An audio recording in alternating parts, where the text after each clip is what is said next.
Trent and I just thought he'd eaten too much Halloween candy on an empty stomach. In my family, one of my brothers had got sick one time from eating too much candy, and so we called it Tootsie Roll flu. He was up all night and he was throwing up. I was up most of the night with him, and so at like 7, he woke up again, and I was like, Trent, I just can't do this, it's your turn. So he went and took care of all the kids, and I went back to sleep for a couple hours thinking, when I wake up, Ethan's gonna be all better.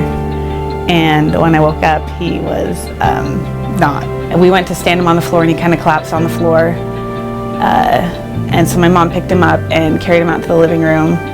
And I woke up Trent, and I was just like, Trent, I think we need to bring him into the hospital. And my mom was like, he's not responding. And we like looked over, and his eyes rolled back in his head. The big blessing in all this is that we were there when he did. And so myself and my wife rushed him into the vehicle, and we had a family member watching our other children, and we rushed to the hospital. My mom called in and told him we were coming, so Trent pulled up in front of the emergency room doors and opened my door and grabbed Ethan and ran in. My daughter, the day before, had just had neurosurgery done by Dr. Crass, and we were in the ICU. And when the ER gets really busy, they send out a text that they needed help. And I was already in the hospital. I'd been there overnight and was staying through the next day. And my husband said that he'd sit with Olivia for a while, and I grabbed my scrubs and was going to run down and help in the ER for a little bit. Before we knew, already Gina was up in triage and running back a father holding his son, and he was just pale. He had no color to him. Sorry, but so we put him back in the room, and yeah, it was just amazing how everybody just came together for this. And since I was primary nurse, I did most of the charting and kind of just assessed what was going on in the room, and I comforted Mom. We were very busy at that time. A lot of times these cases have a way of finding their way to the emergency department when it's really busy, and we actually didn't have a bed right away. So as he was walking back, a patient was being discharged, and we literally pulled the sheets off the bed and laid him down on the mattress and started working on him. His pupils were dilated and fixed, and he looked like he was about ready to die. It was pretty obvious as soon as we did the first assessment that he wasn't breathing, and he really didn't have a pulse, and he was basically in full cardiac arrest. Lots of things started happening all at once, and Dr. Van kind of took the top and was in charge of airway and calling drugs and really leading things, and I kind of jumped in on the bottom half and grabbed some of the nurses and the alert personnel that were there too, and we went ahead and drilled his leg, which is basically putting an interosseous line in his leg to gain access. Respiratory was there immediately, getting airway, and finally we got a pulse back.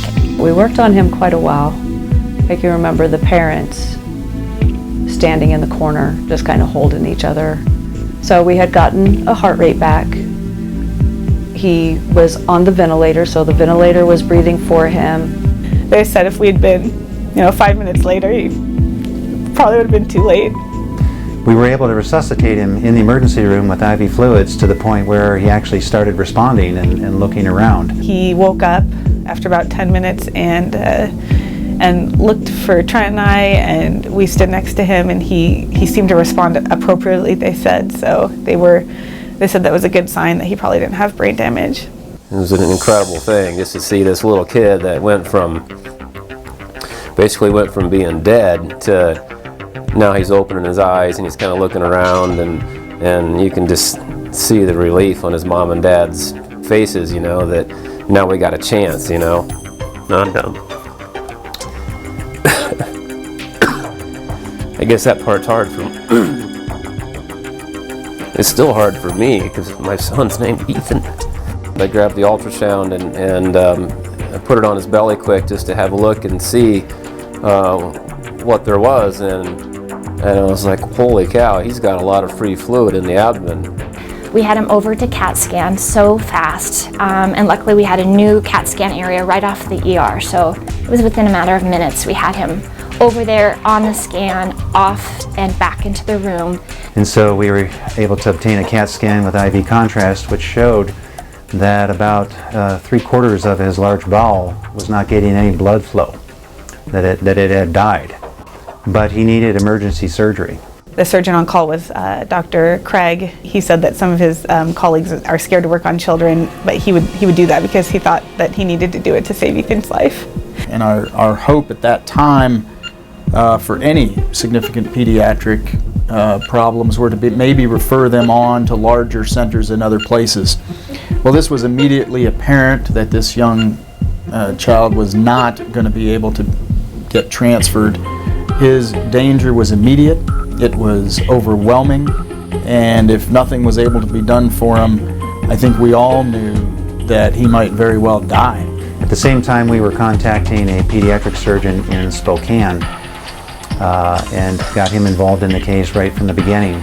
And I just remember asking the nurse, are we still concerned about his life, about him making it, or is he pretty much, do you think he's going to make it? And she just smiled and was like, oh, he's going to make it.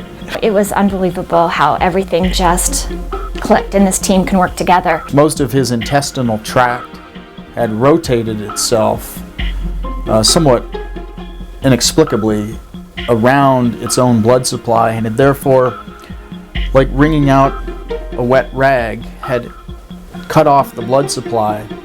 And all of this intestine was at great danger of immediately dying. Fortunately, with some untwisting and then removal of certain segments of his intestine, we were able to revive him enough and get him to a point where he immediately began to improve. To be as thorough as possible, I had made arrangements that he be transferred to a higher level of specialized pediatric care, simply to double check what we had done, and then to finish any further interventions that might be required that could have been specific to a young person. The alert team took my wife, Caitlin, and our son on the airplane and flew them to Spokane. I had a son myself that was involved in a horrific accident. I know what it's like to be a parent wondering about your child, so what we try to do is comfort that passenger while we're loading their children, or comfort that passenger while we're loading their spouse, and make them know that they're going to be okay and we're going to give them the best help that we possibly can. Where Phelps Field is in Spokane, if the winds are up around 15-20 knots, you realize there's going to be some bumps. If a patient isn't doing as well, we really hate the bumps. And thank goodness when we went in there, it was bumpy, but it wasn't as bad as I anticipated, and we were able to shoot the approach and get Ethan there as quickly as possible. All of us within the alert team, that's kind of our wheelhouse. That's what we do when things are going wrong. So our big concern was hypertension or low blood pressure, and Ethan did pretty well for us in flight. We were able to keep his blood pressure up, and I think just removing the dead bowel portion helped Ethan quite a bit. We have a huge sense of gratitude for them and all those that participate in contributing and donating towards alert. I know my family and I are going to be doing that because it's a real needed thing, and it really does change lives, and it does make an impact on the members of the community here.